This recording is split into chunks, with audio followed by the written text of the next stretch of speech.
సాంప్రదాయిని సుప్పిని శుద్ధ పూసని 1 2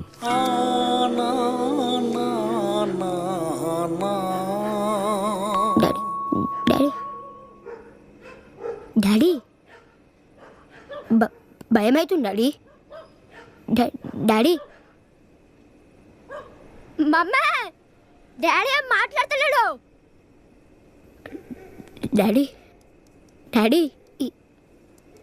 వినిపిస్తుందా? సన్నరవ ఉప్మా దిగదా? ఇడ్లీ వడా మీ మమ్మీకి నేను భయపడతానా? స్టార్ కనెక్షన్ కావాలా? డబ్బులు డబ్బులు డబ్బులు కావాలా నాయనా?